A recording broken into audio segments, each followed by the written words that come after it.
거기서라, 배신자! 저는 북한 고위외교관 출신 김진혁입니다. 그리고 제가 지금부터 말하는 이 이야기, 북한에서는 단 한 문장만 말해도 즉시 처형되는 금지된 진실입니다. 평양에 남은 어머니는 아직도 제 선택의 대가를 치르고 있고, 저는 오늘 이 자리에서 북한이 가장 숨기고 싶어하는 그들의 내부와 그들의 죄를 폭로하려 합니다. 보위부의 감시 아래 숨도 못 쉬던 삶, 한마디만 잘못해도 가족이 사라지는 나라, 그 지옥에서 제가 왜 목숨 걸고 탈출했는지 지금부터 모두 밝히겠습니다. 동무, 오늘 체코 상공부 국장과의 면담 보고서는 언제 올라옵니까? 리철수의 목소리가 복도 끝에서 들려왔습니다. 저는 서류철을 정리하며 태연하게 대답했죠. 오후 3시까지 대사 동지께 직접 보고 올리겠습니다. 그의 시선이 제 등 뒤에 꽂히는 게 느껴졌어요. 평양 외국어 대학을 수석으로 졸업하고 당에서 선발된 엘리트 외교관.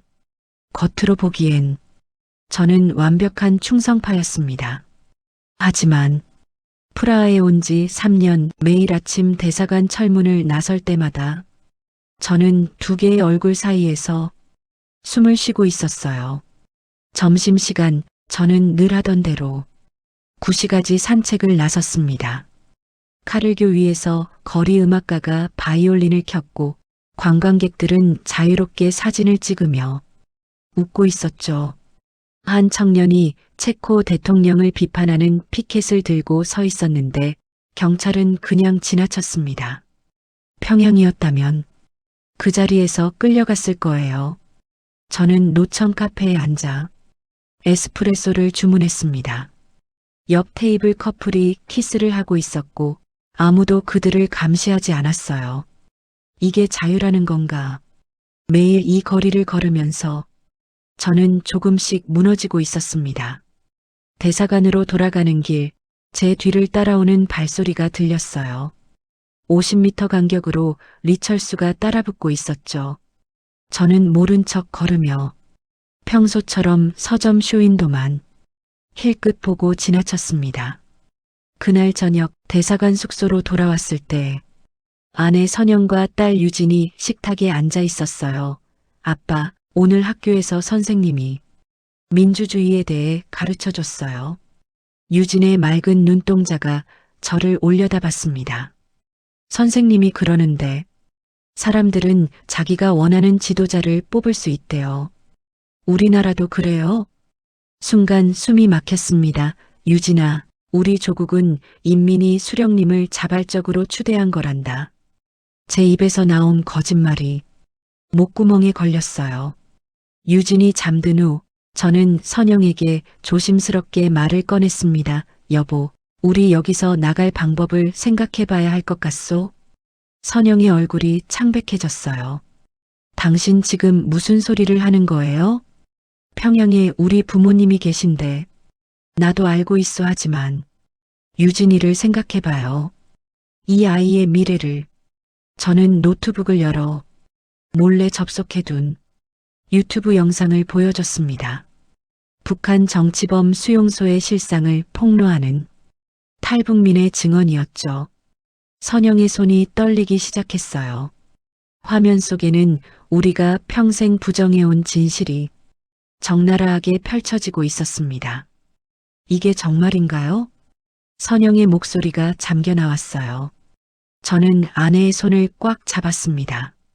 우리가 선택할 수 있는 시간이 얼마 남지 않았소. 평양에서 귀국 명령이 떨어지기 전에 선영은 한참을 울다가 고개를 끄덕였습니다. 그날 밤 우리 부부는 딸의 잠든 얼굴을 보며 돌이킬 수 없는 결정을 내렸죠. 하지만 우리는 몰랐습니다. 리철수가 이미 우리의 이상 징후를 포착했다는 것을. 체코 무역상리안 노박과의 정례 미팅은 매주 목요일 오전 10시였습니다. 대사관 회의실에서 저는 북한산 광물 수출 계약서를 펼쳐놓고 그와 마주 앉았죠. 노박 씨, 이번 분기 계약 조건에 대해 논의할 게 있습니다. 저는 계약서 여백에 작은 글씨로 메모를 적어 그에게 밀어줬어요. 한국 대사관 연결 가능한가? 노박의 표정이 순간 굳었지만 곧 태연하게 고개를 끄덕였습니다. 김서기관, 다음 주 목요일 오후 2시에 창고 실사를 하러 오시죠. 세부 사항은 그때 논의합시다. 그는 일어서며 제 손을 꽉 잡았어요. 그의 손바닥에서 작은 종이 쪽지가 제 손으로 넘어왔습니다. 회의실 문을 나서자마자 리철수가 복도에 서 있었어요. 동무, 무역상과 대화가 길었습니까? 네, 계약 조건 조정 때문에 시간이 좀 걸렸습니다. 저는 쪽지를 주머니 깊숙이 밀어넣으며 평온한 표정을 유지했죠. 화장실에 들어가 칸막이 안에서 쪽지를 펼쳤습니다. 카를교 남쪽 끝 카페 벨뷰 토요일 오후 3시 혼자 오라. 저는 쪽지를 찢어 변기에 흘려보냈어요. 토요일이 왔습니다. 여보, 대사관 서류 정리 때문에 나갔다 올게요. 선영은 불안한 눈빛으로 저를 바라봤지만 아무 말도 하지 않았어요. 카페 벨뷰는 관광객들로 붐볐습니다. 구석 자리에 40대 초반으로 보이는 한국인 남자가 신문을 읽고 있었죠. 저는 그의 맞은편에 앉았습니다. 프라하의 가을은 아름답습니다. 남자가 신문을 내리며 말했어요. 하지만 겨울은 혹독하죠. 제가 암호를 완성하자 그가 손을 내밀었습니다. 국정원 프라하 지부 박민준입니다. 김진혁 서기관님 오시느라 힘드셨죠. 박민준은 조용히 서류 봉투를 건넸어요. 탈북 절차와 위험성이 모두 담겨 있습니다.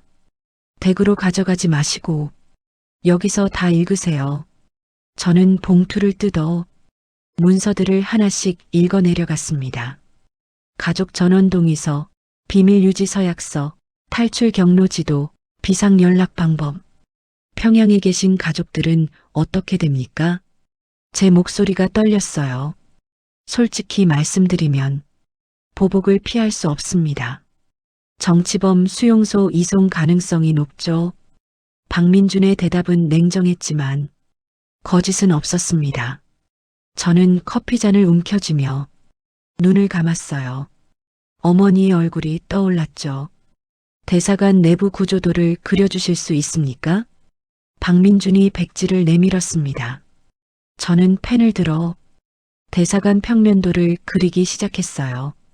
경비실 위치, CCTV 사각지대, 보이부 사무실, 숙소 건물 배치도 리철수라는 보이부 요원이 24시간 저를 감시합니다. 그의 근무 패턴은 저는 3년간 관찰한 정보를 모두 쏟아냈습니다. 박민주는 노트에 빠르게 기록했어요. 좋습니다. 2주 안에 실행 가능한 계획을 세우겠습니다. 다음 접선은 그때 카페 입구로 익숙한 실루엣이 들어왔습니다. 최영철 1등 서기관이었어요. 제 심장이 멎는 것 같았습니다. 박민주는 재빨리 서류를 가방에 넣고 일어섰어요. 그럼 다음 주 상품 리스트를 보내드리겠습니다. 김 선생님, 그는 체코 무역상 행세를 하며 악수를 하고 떠났죠. 최영철이 제 테이블로 다가왔습니다. 김동무, 여기서 뭐하고 있소? 아, 최동무. 체코 무역상과 비공식 미팅이 있었습니다. 저는 침착하게 거짓말을 이어갔어요. 주말에도 일을 하시는군. 역시 모범적인 동무요. 최영철이 제 어깨를 두드렸지만 그의 눈빛은 차갑게 식어 있었습니다. 그날 밤 대사관 직원 회식 자리에서 최영철이 술잔을 들었어요. 김진혁 동무, 평양에서 좋은 소식이 있을지도. 모르오 본부 근무 발령 말이요. 주변 동료들이 축하한다며 박수를 쳤습니다. 하지만 저는 알았어요. 귀국 명령은 곧 숙청을 의미한다는 것을. 집으로 돌아와 선영에게 속삭였습니다. 2주가 아니오. 우리에게 남은 시간은 일주일도 채 안 될 거요. 선영의 얼굴에서 핏기가 사라졌어요. 박민준의 긴급 연락이 왔습니다.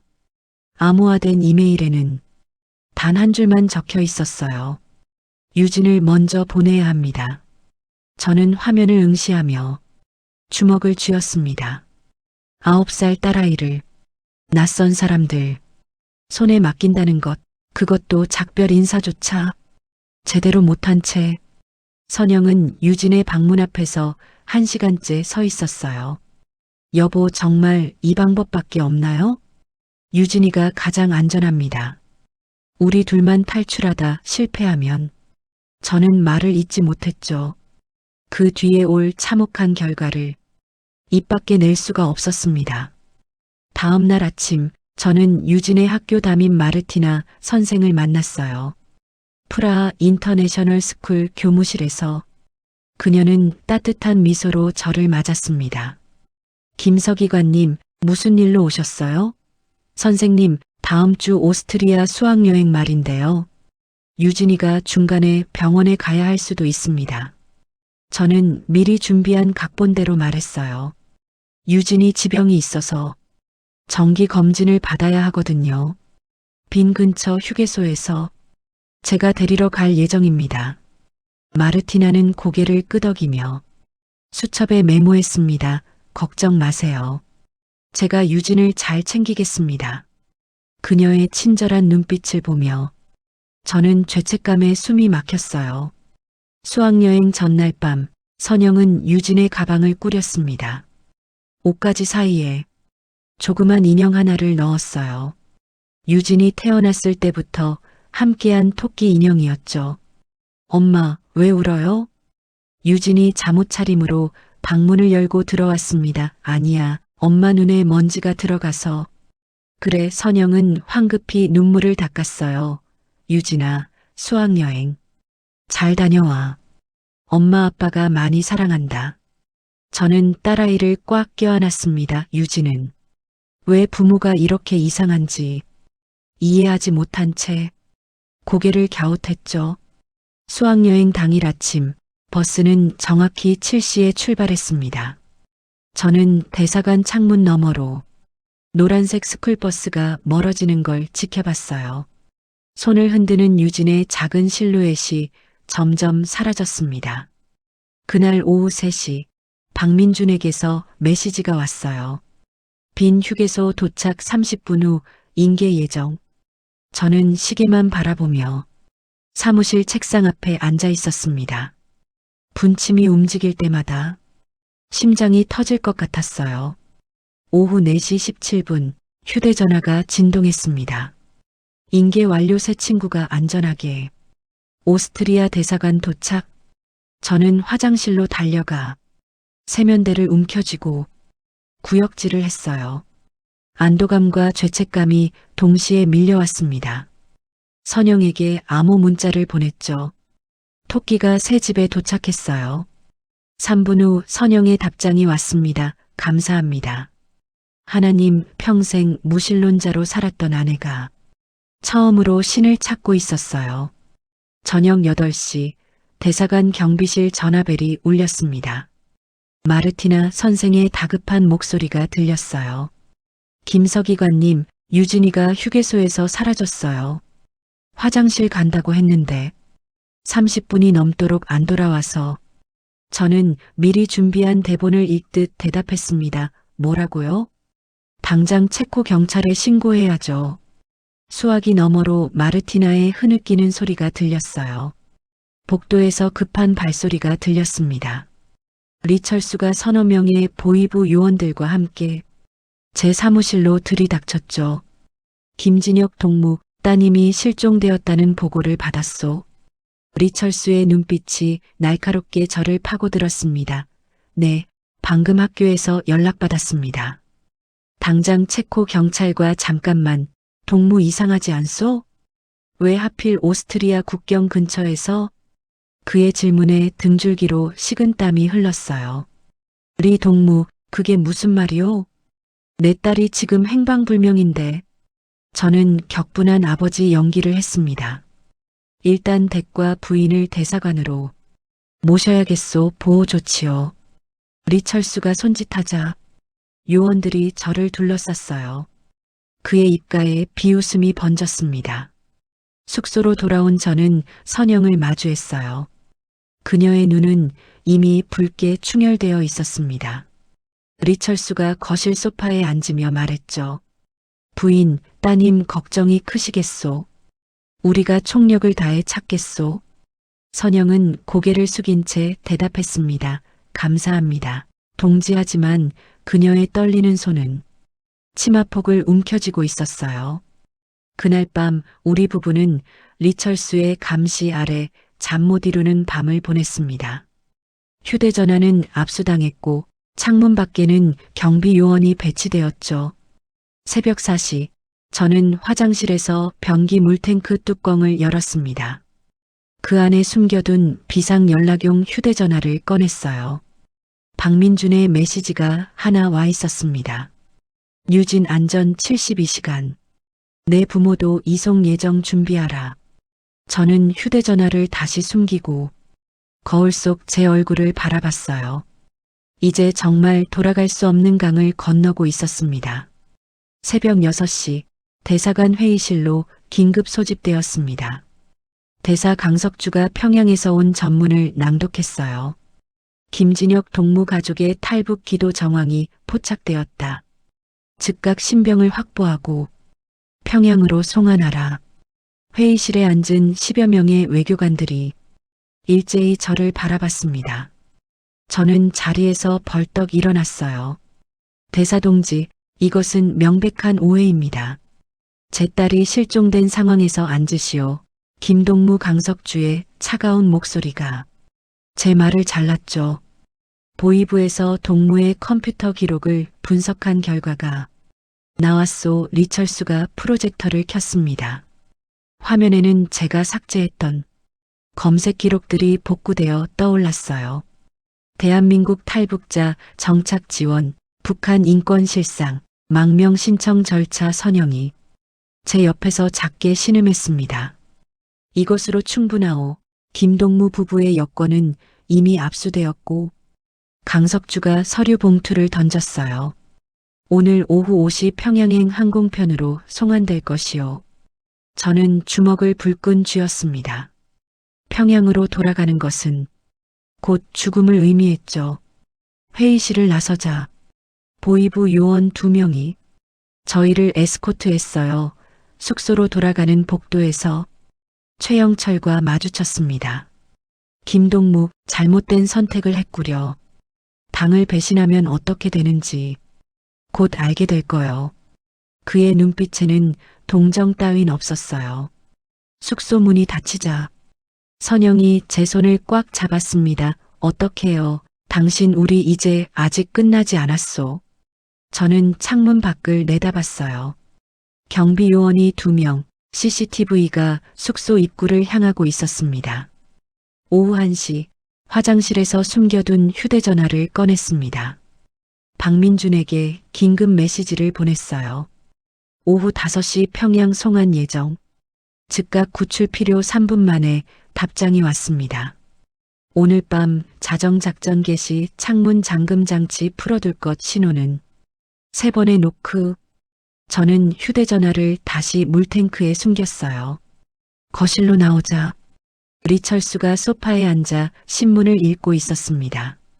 김동무, 점심은 드셔야지 않겠소? 그가 비웃듯 말했죠. 리 동무, 내 딸은 찾았소?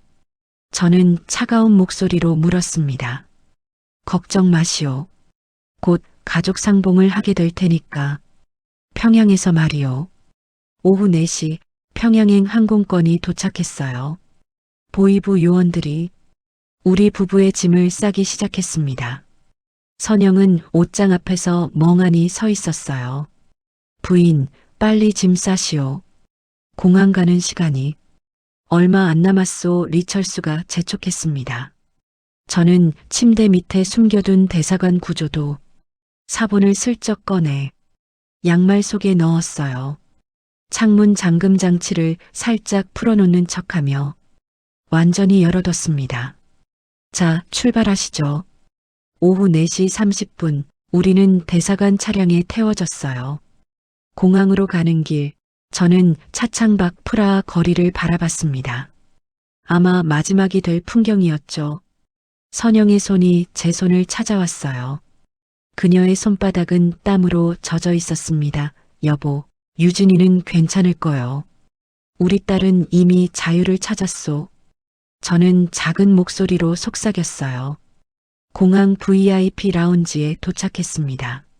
리철수와 보이부 요원. 3명이 우리를 에스코트했죠. 탑승 시간 30분 전 갑자기 라운지 문이 열렸어요. 체코 경찰 특수부대 BIS 요원들이 진압복을 입고 들어왔습니다. 김진혁 씨, 박선영 씨, 체코 정부의 보호 명령이 내려졌습니다. 리철수가 벌떡 일어났어요. 이게 무슨 짓이오? 이들은 조선민주주의인민공화국 외교관이요. 외교관이 아닌 망명 신청자입니다. 비켜주시죠. BIS 팀장이 냉정하게 말했습니다. 체코 경찰들이 보이부 요원들을 제압하기 시작했어요. 저와 선영은 서로를 바라보며 일어섰습니다. 김진혁. 동무 평양에 있는 가족들 생각 안 하오? 리철수가 소리쳤어요. 동무 어머니는 이미 보이부에 연행되었소. 돌아가시오. 그의 말에 다리가 휘청거렸습니다. 어머니의 얼굴이 눈앞에 아른거렸어요. 선영이 제 팔을 붙잡았습니다. 당신 가요. 유진이가 기다리고 있어요. 저는 고개를 돌려 리철수를 마주봤어요. 리 동무, 당신도 언젠가 알게 될 거요. 우리가 섬긴 체제가 얼마나 거짓이었는지. BIS 요원들이 우리를 호위하며 라운지 밖으로 안내했습니다. 복도에서 박민준이 기다리고 있었어요. 김서기관님, 부인, 이쪽으로 오세요. 안전합니다. 우리는 경찰 호위를 받으며 공항 지하 통로로 내려갔습니다.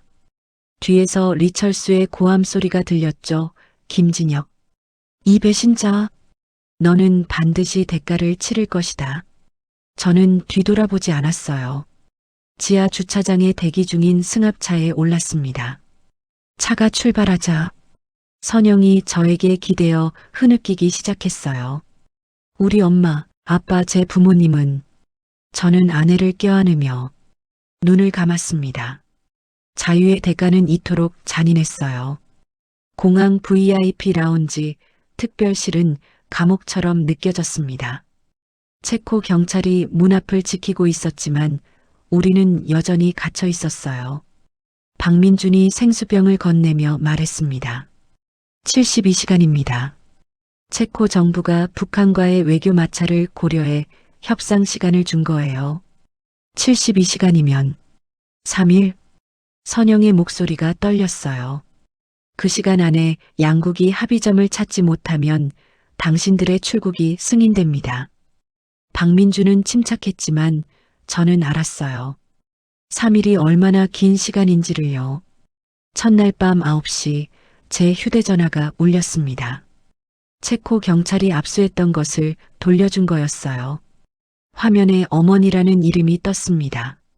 손이 떨려 전화를 받을 수가 없었죠. 받으세요. 어차피 피할 수 없습니다. 박민준이 조용히 말했어요. 저는 통화 버튼을 눌렀습니다.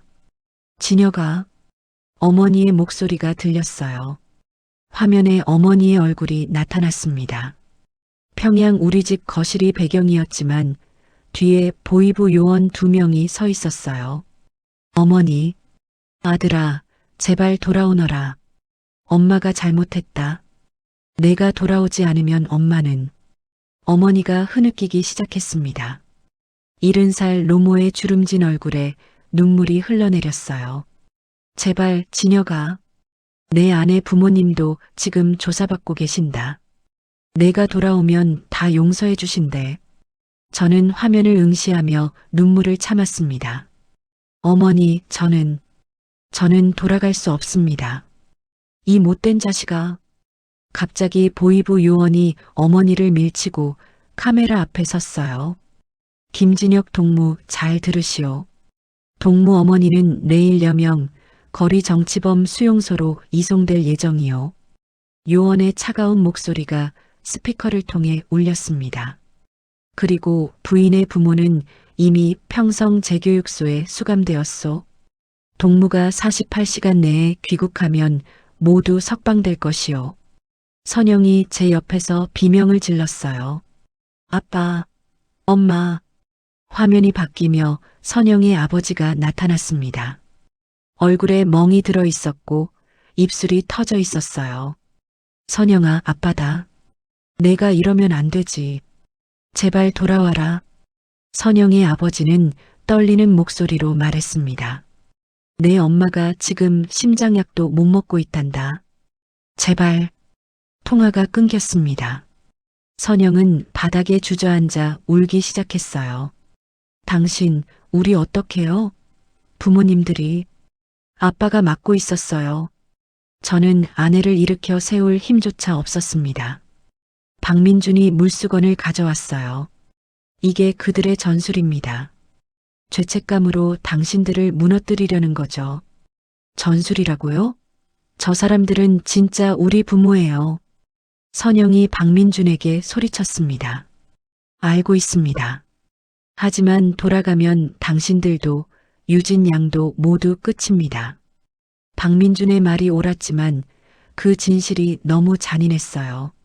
둘째 날 오전 10시, 이번엔 문자 메시지가 쏟아지기 시작했습니다. 대사관 동료들, 평양대학 동기들, 친척들, 모두 한결같이 돌아오라는 내용이었어요. 진혁아, 내 어머니가 어젯밤 쓰러지셨다. 병원에도 못 가신다. 빨리 돌아와라. 김동무, 자네 때문에 대사관 전체가 조사받고 있네. 동료들 생각은 안 하나? 배신자의 가족은 3대가 벌을 받는다. 유진이도 예외가 아니다. 메시지를 읽을수록 숨이 막혔습니다. 선영은 휴대전화를 던져버리고 벽에 머리를 기댔어요. 오후 3시 공항 라운지 문이 열렸습니다. 최영철 1등 서기관이 정장을 차려입고 들어왔어요. 체코 경찰이 그의 입장을 허가한 것이었죠. 김동무, 박동무. 오랜만이구려. 최영철은 마치 오랜 친구를 만난 듯 웃었습니다. 최동무, 당신이 여기 왜? 자네들을 설득하러 왔네. 대사 동지께서 특별히 기회를 주신 거야. 그는 가방에서 서류 뭉치를 꺼냈어요. 이건 승진 발령장일세. 자네가 돌아오면 2등 서기관으로 특진이네.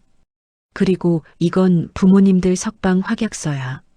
최고인민회의 상임위원회 도장이 찍혀 있지.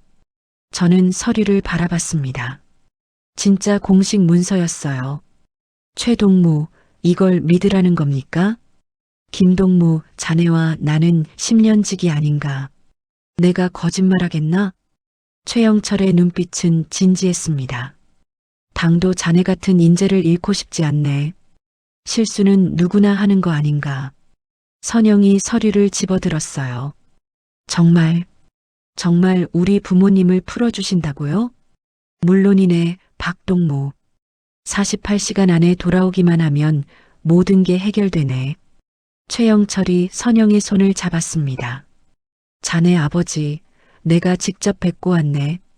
딸이 돌아온다는 말씀드렸더니 우시더군. 선영의 손이 떨렸습니다. 저는 아내의 어깨를 잡았어요. 최동무, 시간을 좀 주시오. 알겠네. 내일 정오까지 답을 듣고 싶네. 최영철은 명함을 놓고 나갔습니다. 문이 닫히자 선영이 저를 돌아봤어요.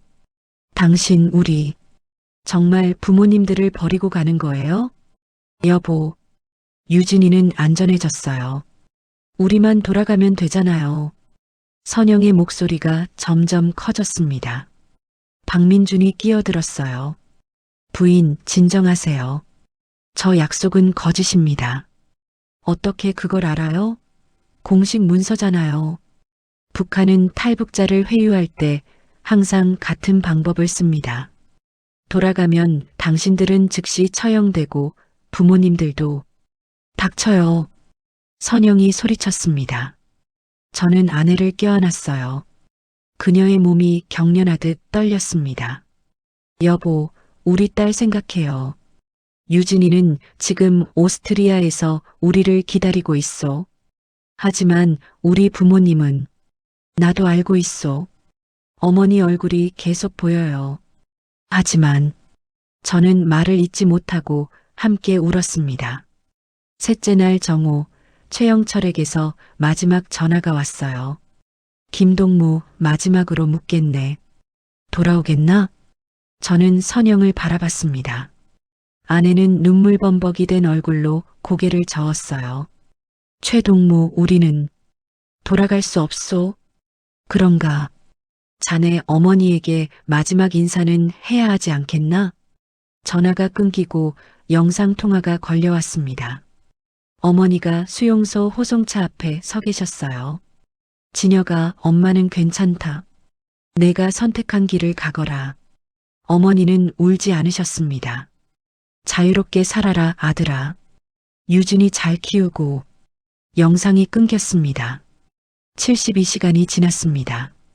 체코 외교부 장관이 직접 라운지를 찾아왔어요. 김진혁 씨, 박선영 씨. 체코 공화국은 두 분의 망명을 승인합니다. 대한민국행 전세기가 이 시간 후 출발합니다. 준비하시죠. 박민준이 우리를 일으켜 세웠습니다. 저와 선영은 비틀거리며 라운지를 나섰어요. 탑승구로 가는 복도에서 창밖을 봤습니다. 프라하의 하늘은 맑았지만 우리 마음은 무너진 폐허 같았어요. 자유를 향해 가는 발걸음이 이토록 무거울 줄은 몰랐습니다. 전세기 좌석에 앉아 안전벨트를 매는 순간 현실이 실감났습니다. 정말로 돌아갈 수 없는 강을 건넌 거예요. 선영은 창가 좌석에 앉아 프라하 공항 활주로를 멍하니 바라봤습니다. 이륙합니다. 기장의 안내 방송이 들렸어요. 엔진 소리가 커지며 비행기가 활주로를 달리기 시작했죠. 몸이 뒤로 젖혀지며 기체가 하늘로 떠올랐습니다. 창밖으로 프라하 시내가 점점 작아졌어요. 선영이 작게 흐느끼기 시작했습니다. 안녕히 계세요, 아버지, 어머니. 저는 아내의 손을 꽉 잡았어요. 12시간의 비행이 시작되었습니다. 기내는 텅 비어 있었고 우리 부부와 박민준 그리고 국정원 요원 2명만 탑승했어요. 박민준이 기내식을 가져왔지만 목구멍으로 넘어가지 않았습니다. 조금이라도 드세요. 인천 도착하면 바로 일정이 시작됩니다. 유진이는 정말 괜찮은 겁니까? 선영이 처음으로 입을 열었어요. 네, 지금 인천공항 귀빈실에서 기다리고 있습니다. 건강하게 잘 지내고 있어요. 박민준의 말에 선영의 얼굴에 처음으로 미소가 번졌습니다. 저도 가슴 한쪽이 따뜻해지는 걸 느꼈어요. 비행기는 시베리아 상공을 지나 동해로 접어들었습니다. 기장이 방송했어요. 곧 대한민국 영공에 진입합니다. 저는 창밖을 내다봤습니다. 구름 사이로 푸른 바다가 보였어요. 저기가 한국입니까? 선영이 창문에 얼굴을 가까이 댔습니다. 네, 동해입니다. 곧 육지가 보일 겁니다. 박민준이 대답했어요. 해안선이 나타나기 시작했습니다. 20년 넘게 적국이라고 배웠던 땅 하지만 이제는 우리를 받아줄 유일한 곳이었죠. 인천국제공항 관제탑과 교신하는 기장의 목소리가 들렸습니다. 인천타워, This is special flight KN-1, requesting landing clearance. KN-1, cleared to land runway 33L. 비행기가 고도를 낮추기 시작했어요. 창밖으로 인천 앞바다의 섬들이 보였습니다. 활주로가 가까워졌고 바퀴가 땅에 닿는 충격이 느껴졌어요. 대한민국에 오신 것을 환영합니다. 기장의 안내 방송이 울렸습니다. 선영이 제 손을 움켜쥐며 눈물을 쏟아냈어요. 당신 우리 정말 왔어요. 비행기가 특별 게이트로 이동했습니다. 일반 승객들이 이용하는 곳이 아닌 격리된 VIP 통로였어요. 문이 열리고 계단이 내려왔습니다. 박민준이 먼저 내려가며 손짓했어요. 내려오세요. 딸이 기다리고 있습니다. 저는 선영의 손을 잡고 천천히 계단을 내려갔습니다. 타라프를 밟는 순간 한국의 공기가 폐로 들어왔어요. 습하고 따뜻했습니다. 게이트 입구에 검은색 승합차 2대가 대기하고 있었죠. 차량으로 걸어가는데 갑자기 게이트 문이 열렸습니다. 작은 실루엣 하나가 뛰어나왔어요. 엄마, 아빠, 유진이었습니다. 분홍색 원피스를 입고 머리를 묶은 딸아이가 우리를 향해 달려왔어요. 선영이 비명을 지르며 달려갔습니다. 유진아, 모녀가 부딪히며 포옹했어요. 저도 뛰어가 두 사람을 껴안았습니다. 2주 만의 재회였지만 2년처럼 길게 느껴졌던 시간이었죠. 유진의 얼굴을 보는 순간 무너졌습니다. 3초도 되지 않아 제 눈에서 눈물이 터져 나왔어요. 신음이 입 밖으로 새어나왔습니다. 무릎이 꺾이며 바닥에 주저앉았어요. 아빠, 왜 울어요? 아빠. 유진이 제 얼굴을 만졌습니다. 하지만 저는 멈출 수가 없었어요. 오열이 터져 나오며 온몸이 경련했습니다. 이건 기쁨의 눈물이 아니었어요. 평양에 남겨둔 어머니, 선영의 부모님, 동료들, 친구들. 그들을 버리고 여기 온 죄책감이 한꺼번에 밀려왔습니다. 진혁아. 선영도 딸을 안은 채 무너져 내렸어요. 엄마도 왜 울어요? 나 잘못했어요? 유진이 혼란스러운 표정으로 물었습니다. 아니야, 유진아. 엄마 아빠가 너무 보고 싶어서 그래. 선영이 딸의 머리를 쓰다듬으며 거짓말을 했어요. 저는 딸의 작은 손을 잡았습니다. 유진아, 미안하구나. 아빠가. 말이 막혔습니다. 이 아이는 아직 몰라요. 우리가 자유를 얻기 위해 무엇을 희생했는지. 박민준과 국정원 직원들이 조용히 기다려줬습니다. 10분쯤 지났을까 저는 간신히 정신을 차리고 일어섰어요. 죄송합니다. 실례를. 괜찮습니다. 충분히 그러실 수 있습니다. 박민준이 물티슈를 건넸어요. 유진이 제 바지를 잡아당겼습니다. 아빠, 할머니는 언제 와요? 할아버지, 할머니도 같이 오는 거 아니에요? 심장이 쿵 내려앉았습니다. 유진아, 그건 할머니들은 조금 늦게 오신단다. 선영이 재빨리 대답했어요. 우리 먼저 새 집에 가서 기다리자. 승합차에 올랐습니다. 유진이 저와 선영 사이에 앉아 끊임없이 말을 쏟아냈어요. 아빠, 여기 사람들 진짜 친절해요. 그리고 TV에서 만화 마음대로 볼 수 있어요. 오스트리아 대사관 아저씨들이 햄버거도 사주고 아이스크림도 먹었어요. 딸아이는 천진난만하게 웃었습니다. 저는 창밖을 바라봤어요. 인천공항 고속도로를 달리는 차량들, 자유롭게 빛나는 네온사인들, 높이 솟은 빌딩들. 이게 대한민국이었습니다. 20년 넘게 적이라고 배웠던 나라, 하지만 이제는 우리의 유일한 안식처였죠. 차는 경기도 어느 한적한 곳으로 향했어요. 북한 이탈 주민 보호센터입니다. 앞으로 3개월간 이곳에서 적응 교육을 받으시게 됩니다. 박민준이 설명했습니다. 교육이요? 한국 사회, 경제, 법률, 문화 등을 배우시게 됩니다. 그리고 심리 상담도 받으시고요. 차창 밖으로 철조망이 쳐진 시설이 보였어요. 마치 다시 감옥에 갇히는 것 같았습니다. 하지만 이번엔 달랐어요. 우리를 가두는 게 아니라 우리를 보호하기 위한 울타리였죠. 현관에서 통일부 직원이 우리를 맞았습니다. 환영합니다. 숙소로 안내해 드리겠습니다. 복도를 따라 걸으며 다른 탈북민 가족들을 스쳐 지나갔어요. 그들의 눈빛에서 저와 같은 고통이 보였습니다. 여기가 대개 숙소입니다. 문을 열자 작지만 깨끗한 거실이 나타났어요. 침실 2개, 화장실, 부엌이 딸린 아파트형 숙소였습니다. TV 리모컨은 여기 있고요. 인터넷도 자유롭게 사용하실 수 있습니다.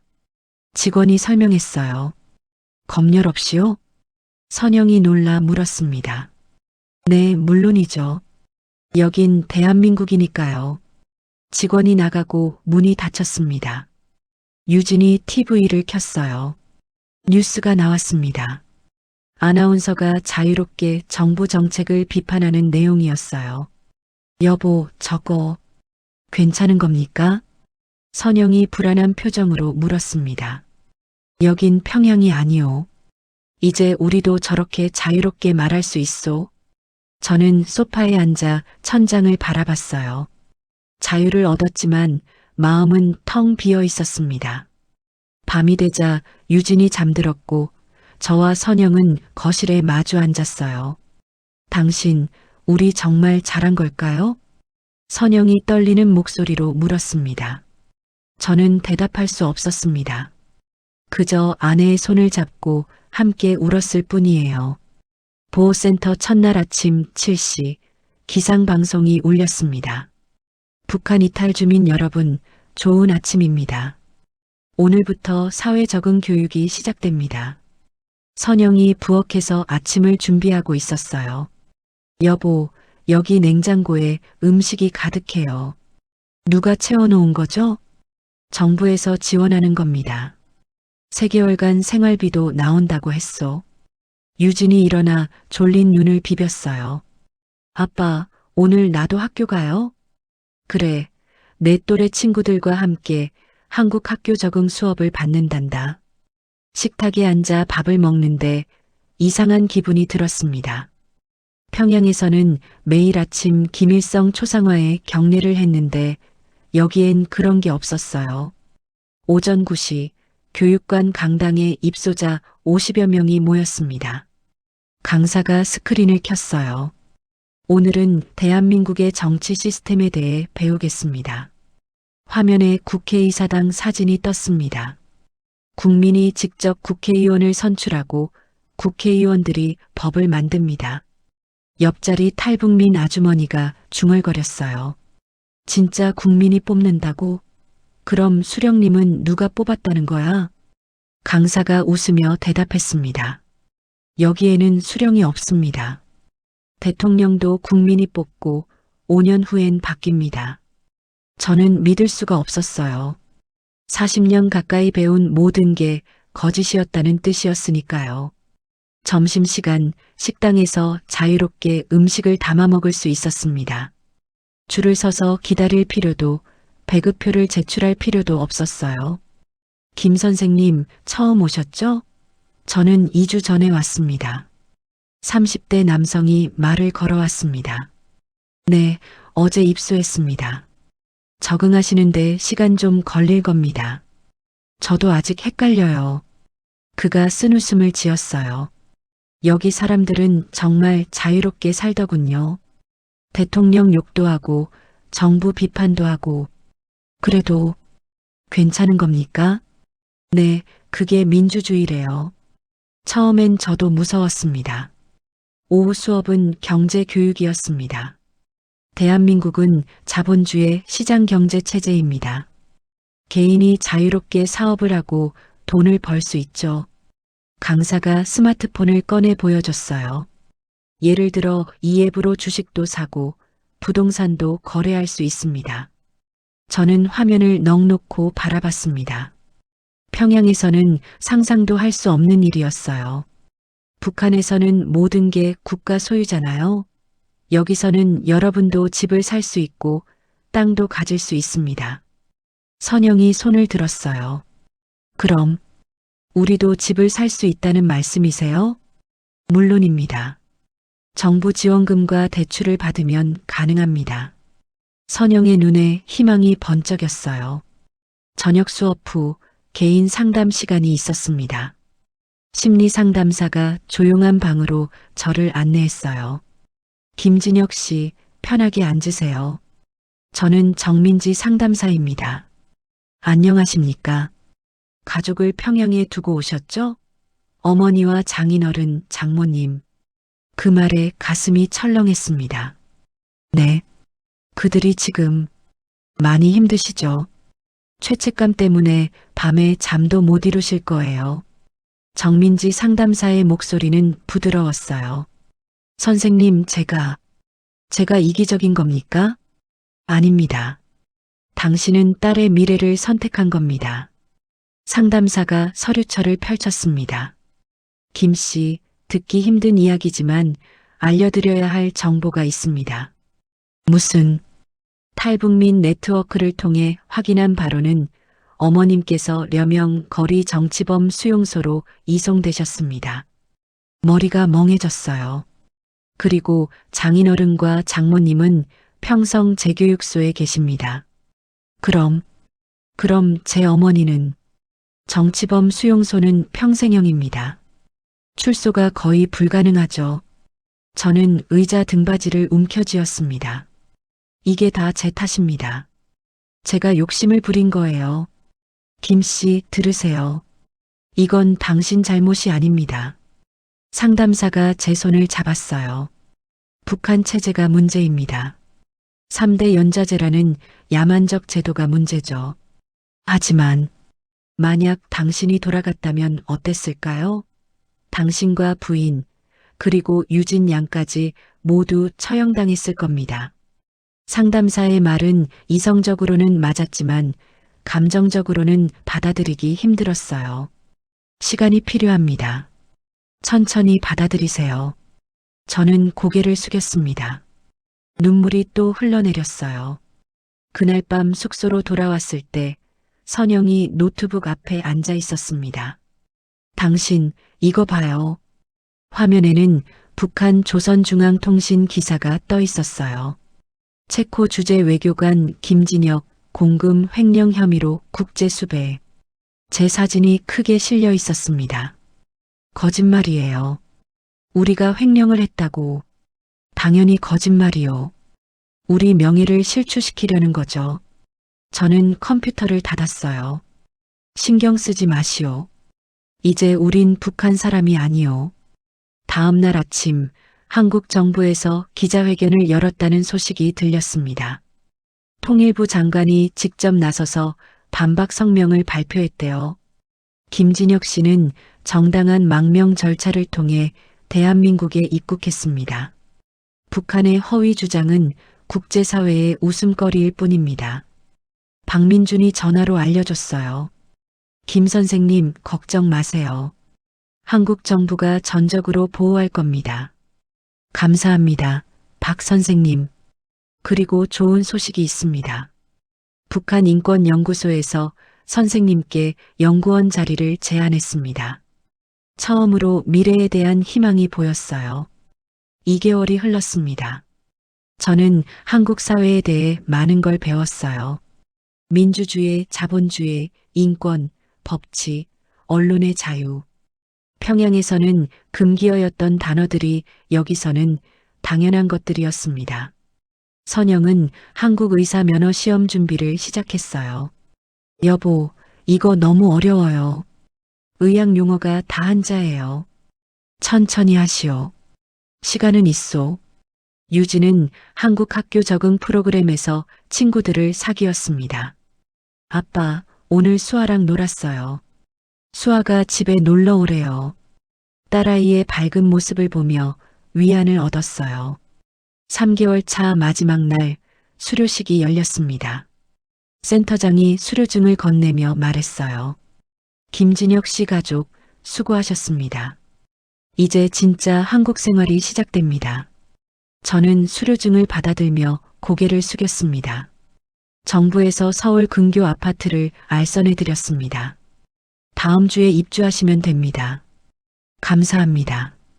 그날 저녁 가족 셋이 마지막 센터 식당에서 저녁을 먹었어요. 엄마, 아빠, 우리 이제 진짜 집 생기는 거예요? 유진이 신나게 물었습니다.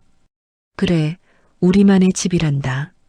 선영이 딸의 머리를 쓰다듬었어요. 저는 두 사람을 바라보며 생각했습니다. 우리는 많은 것을 잃었지만 더 소중한 것을 얻었다고요.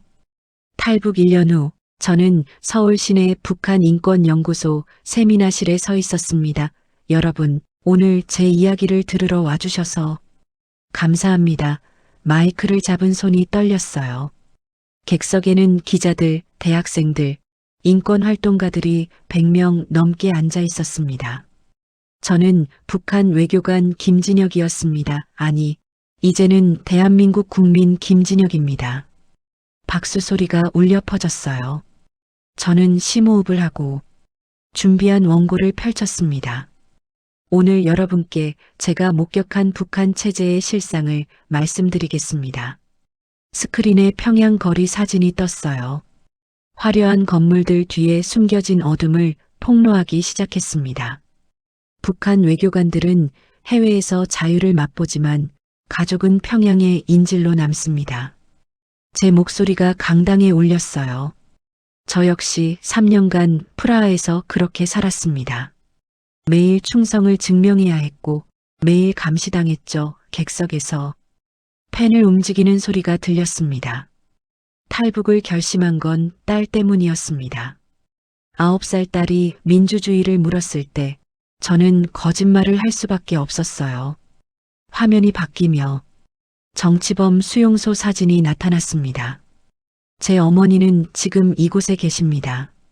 제가 자유를 선택한 대가로요. 강당이 조용해졌어요. 하지만 저는 후회하지 않습니다. 제 딸만큼은 진실 속에서 살게 하고 싶었으니까요. 강연이 끝나고 질의응답 시간이었습니다. 한 대학생이 손을 들었어요. 평양에 두고 온 가족들을 다시 만날 수 있을까요? 가슴이 철렁했지만 저는 침착하게 대답했습니다. 통일이 되면 언젠가는 가능하겠죠. 그날을 위해 저는 북한의 진실을 알리는 일을 계속할 겁니다. 또 다른 질문이 이어졌어요. 북한에 계신 어머니께 하고 싶은 말씀이 있으신가요? 저는 잠시 말을 멈췄습니다. 어머니, 죄송합니다. 그리고 사랑합니다. 언젠가 꼭 다시 뵙겠습니다. 목소리가 떨렸지만 끝까지 말을 이었어요. 강연을 마치고 복도로 나오자 한 청년이 다가왔습니다.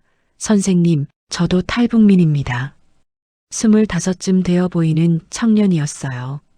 5년 전에 두만강을 건넜고 중국, 태국을 거쳐 여기까지 왔습니다. 고생 많으셨겠습니다.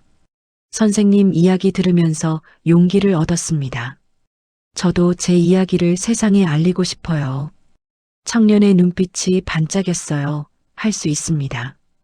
우리 모두가 북한의 진실을 알리는 증인이니까요. 저는 청년의 어깨를 두드렸습니다.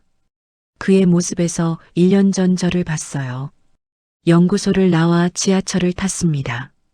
1년 전만 해도 이 복잡한 노선도가 외계어 같았는데 이제는 익숙해졌어요.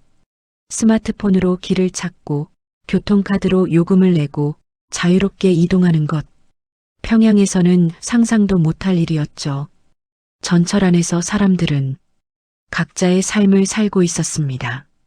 누구도 서로를 감시하지 않았고 누구도 충성을 강요하지 않았어요. 이게 자유구나. 매일 새삼 깨닫곤 했습니다. 집에 도착하자 현관문에서 고소한 냄새가 났어요. 다녀왔습니다, 아빠. 유진이 뛰어나와 저를 안았습니다. 키가 훌쩍 커서 이제는 제 가슴까지 왔어요. 유진아, 오늘 학교 어땠어? 좋았어요. 사회 시간에 발표했는데 선생님이 칭찬하셨어요. 딸아이는 완전히 한국 아이가 되어 있었습니다. 서울 사투리도 자연스럽게 쓰고 친구들과 K-파프 이야기를 하고 방탄소년단 팬이라며 포스터를 방에 붙여놨죠. 거실에서 선영이 저녁 준비를 하고 있었어요. 여보, 오늘 강연 어땠어요?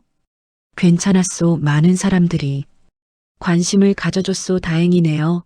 참, 오늘 좋은 소식이 있어요. 선영이 서류 봉투를 건넸습니다. 의사 면허 1차 시험 합격했어요. 정말이요? 축하하오. 저는 아내를 껴안았어요. 2차만 통과하면 진짜 한국 의사가 되는 거예요. 탈북민 무료 진료소에서 일할 수 있어요. 선영의 얼굴에 자신감이 넘쳤습니다. 1년 전 프라하에서 절망하던 그 모습은 어디에도 없었어요. 저녁 식사 자리에 가족이 둘러앉았습니다. 감사합니다. 잘 먹겠습니다. 유진이 두 손을 모았어요. 유진아, 오늘 학교에서 뭐 배웠어? 통일에 대해 배웠어요. 유진이 젓가락질을 하며 말했습니다. 선생님이 그러는데요. 남북이 통일되면 할머니도 만날 수 있대요. 순간 숟가락을 쥔 손이 멈췄어요. 그래, 그럴 수 있지 아빠. 할머니 보고 싶어요. 사진으로만 봤잖아요. 유진의 맑은 눈동자가 저를 바라봤습니다. 아빠도 보고 싶단다. 언젠가는 꼭 만날 수 있을 거야. 식사를 마치고 유진이 방으로 들어갔어요. 거실 소파에 선영과 나란히 앉았습니다. 여보, 우리 잘한 거죠? 선영이 조심스럽게 물었어요. 이제는 확신을 가지고 대답할 수 있었습니다. 그렇죠. 유진이를 보면 알 수 있지 않소? 창밖으로 서울의 야경이 보였습니다. 수많은 불빛들이 자유롭게 빛나고 있었어요. 우리 부모님들 용서해 주실까요? 선영의 목소리가 떨렸습니다. 용서하실 겁니다. 우리가 살아남아서 진실을 증언하는 걸 보시면요. 그날 밤 잠들기 전 저는 책상 서랍을 열었습니다. 평양에서 몰래 가져온 어머니 사진 한 장이 들어 있었어요. 젊은 시절 어머니가 백두산 앞에서 찍은 사진이었죠. 어머니, 잘 지내고 계십니까? 저는 여기서 잘 살고 있습니다. 사진에 대고 중얼거렸어요. 유진이가 많이 컸습니다. 이제 꿈이 생겼대요. 국제 변호사가 되어 북한 인권을 돕고 싶다고요. 눈가가 뜨거워졌습니다. 언젠가 통일이 되면 어머니를 꼭 찾아뵙겠습니다. 그때까지 부디 건강하십시오 사진을 가슴에 품었어요. 선영이 방문을 열고 들어왔습니다. 아직 안 자요? 곧 잘 거요. 내일도 일찍 일어나야 하니까 여보, 내일 유진이 학예회인데 같이 가요. 물론이죠. 우리 딸 공연 빠질 수 없지. 선영이 제 옆에 앉아 어머니 사진을 내려다봤어요. 어머님, 저희를 원망하실까요? 아니요, 어머니는 이해하실 겁니다. 손녀의 미래를 선택했다는 걸요. 우리는 한동안 말없이 앉아 있었습니다. 자유의 무게가, 선택의 대가가 여전히 무겁게 느껴졌어요. 하지만 후회는 없었습니다. 다음 날 아침 유진의 학예회장에 갔습니다. 딸아이가 무대에서 통일을 꿈꾸며라는 시를 낭송했어요. 38선 넘어 할머니께 언젠가 꼭 만나러 갈게요. 자유로운 하늘 아래서 손잡고 웃을 수 있는 그날까지. 객석에서 박수가 터져 나왔습니다. 저와 선영은 눈물을 흘리며 박수를 쳤어요. 무대 위 딸의 모습에서 희망을 봤습니다. 이 아이가 자라서 정말로 통일된 한반도를 만드는데 기여할지도 모르죠. 공연이 끝나고 유진이 뛰어왔어요. 엄마, 아빠 어땠어요? 최고였어. 우리 딸 저는 유진을 번쩍 들어 올렸습니다. 아빠, 나 무거워. 아니야, 우리 유진이는 깃털처럼 가벼워. 가족 셋이 손을 잡고 학교를 나섰어요. 봄 햇살이 따스하게 내리쪼이고 있었습니다. 벚꽃이 흩날리는 거리를 걸으며 저는 생각했어요. 우리는 많은 것을 잃었지만 가장 소중한 것을 지켰다고. 그리고 이제 진짜 우리의 이야기가 시작된다고요.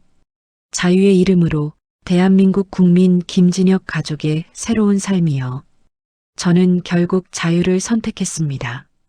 그리고 오늘도 남겨둔 가족을 잊지 않기 위해 살아갑니다. 이 이야기가 마음에 닿았다면 다음 이야기도 꼭 함께 해주세요. 구독과 좋아요, 그리고 알림 설정이 저에게 큰 힘이 됩니다. 감사합니다.